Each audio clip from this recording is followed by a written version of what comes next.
Notification जारी होते ही देश भर में सीएए कानून लागू हो गया है। सरकार का पहले ही कहना था कि सीएए के नियम 2024 के चुनाव से पहले लागू कर दिए जाएंगे। संसद के दोनों सदनों से सीएए 11 दिसंबर 2019 में पारित किया गया था। इसके एक दिन बाद राष्ट्रपति की ओर से इसे मंजूरी दे दी गई थी। विवादों में रहे सीएए को लागू किए जाने के बाद अब पाकिस्तान, बांग्लादेश और अफगानिस्तान से 31 दिसंबर 2014 से पहले भारत आने वाले गैर मुस्लिम प्रवासियों को नागरिकता दी जा सकेगी, जो कि 31 दिसंबर 2014 को या उससे पहले भारत आए हिंदू, जैन, ईसाई, सिख, बौद्ध और पारसी समुदाय के लोगों को भारतीय नागरिकता देने का एक रास्ता है। वहीं बिहार में इसे लेकर राजनीतिक घमासान देखने को मिल रहा है। एक और जहां सत्ता पक्ष इसे लेकर अपनी पीठ थपथपा रहा है, तो वहीं दूसरी तरफ विपक्ष एक स्वर में इसके खिलाफ दिख रहा है। विपक्ष का मानना है कि नागरिकता संशोधन कानून यानी सीएए एक चुनावी स्टंट है। यही वजह है कि इसे लोकसभा के चुनाव से पहले लागू किया गया। इसी कड़ी में आइए जानते हैं राज्य में सत्ता दल और विपक्ष के दलों की सीएए पर क्या प्रतिक्रिया है। देखिए ये खास रिपोर्ट। सीएए पर आरजेडी की तीखी प्रतिक्रिया। बीजेपी पर लगाया समाज में नफरत फैलाने का आरोप।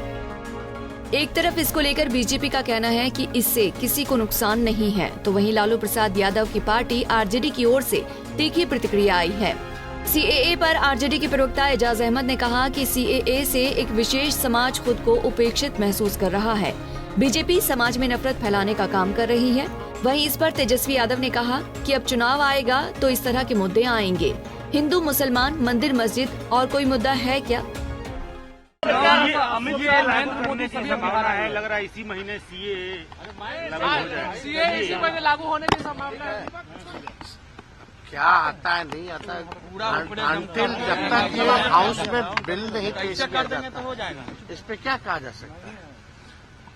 कई बार होता है कि हर चीज जो है गुब्बारा जैसा छोड़ दिया जाता है, उसी पे सब बयानबाजी आने लगता है, लेकिन होता कुछ नहीं। तो ये चीजें आ जाने दी जाएगी। और इस मामले में तो आप लोग सब लोग को पता है कि हमारे पार्टी का क्या स्टैंड रहा है। पहले भी पार्लियामेंट में इस चीज को लेकर के बात रखी गई थी, तो हमारी पार्टी ने स्पष्ट रूप से इस बात को किया। अब चुनाव आएगा तो इस तरह के मुद्दे आएंगे, हिंदू, मुसलमान, मंदिर, मस्जिद, और कोई मुद्दा है क्या। और हमको भी पूरा यकीन है कि 3 चीजों के अलावा आप लोग कुछ नहीं पूछिएगा। हिंदू मुसलमान के बारे में पूछिएगा कहीं ना कहीं से, दूसरा जांच एजेंसियों के बारे में पूछिएगा, और तीसरा जो है आप लोग जो है जो इस तरह की जो सवालें हैं, सीए, एनआरसी तो हिंदू मुसलमान का हो ही गया और ईडी एजेंसी का हो गया, और बाकी सारी चीज आप लोग इसी तरह। बीजेपी नेताओं ने किया सीएए का स्वागत।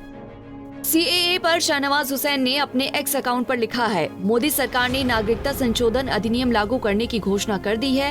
ये बीजेपी के 2019 घोषणा पत्र का ही एक हिस्सा था। सीएए किसी की नागरिकता नहीं छीनता।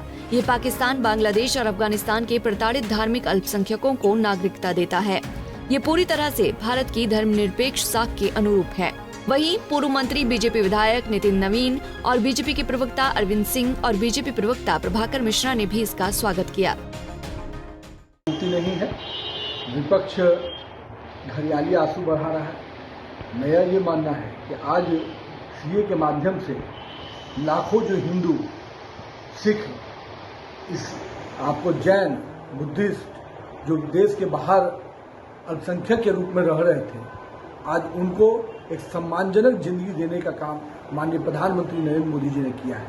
और इसके लिए तो सभी भारतवासियों को गर्व होना चाहिए, और भारत में रहने वाला हर व्यक्ति, चाहे वो हिंदू हो, मुस्लिम हो, सबको गर्व होना चाहिए कि आज जिस प्रकार से भारत के अंदर अल्पसंख्यक को सम्मान मिलता है, लेकिन भारत के बाहर जो अल्पसंख्यक बहुत बुरी स्थिति में है, आज उनको सम्मान मिलने जा रहा है। कांग्रेस के नेता हमेशा अल्पसंख्यक बोलते हैं, लेकिन अल्पसंख्यक शब्दों का मतलब नहीं समझते हैं।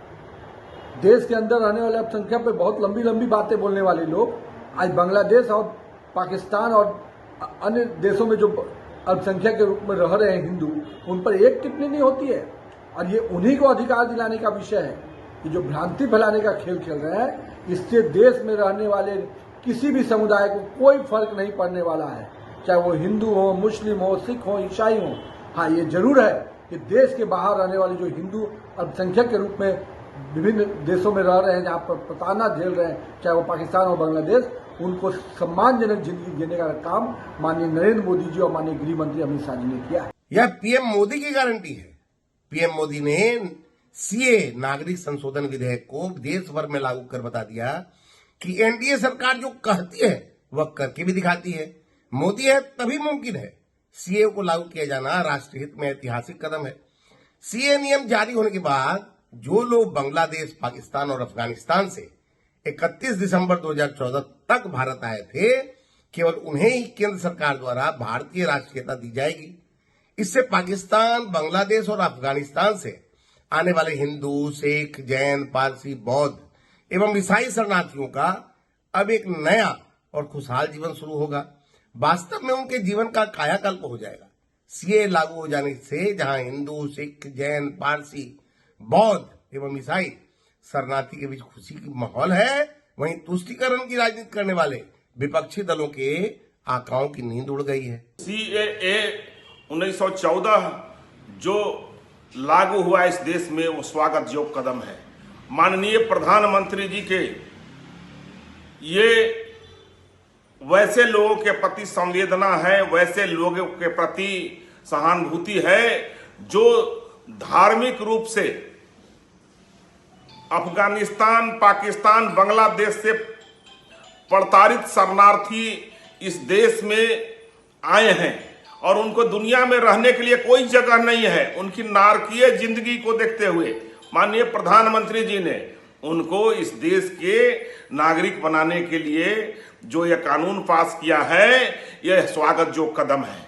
ऐसे सिख, बौद्ध, ईसाई, पारसी, जैन और हिंदुओं के लिए जो बनाया है, यह स्वागत योग्य कदम है और पूरे देश को इसका स्वागत करना चाहिए। सीएए का स्वागत करते हुए चिराग पासवान ने कहा कि पिछले कई दशकों से देश की राजनीतिक पार्टियों द्वारा सीएए के नाम पर गुमराह किया गया। हम सभी जानते हैं कि सीएए नागरिकता देने वाला कानून है।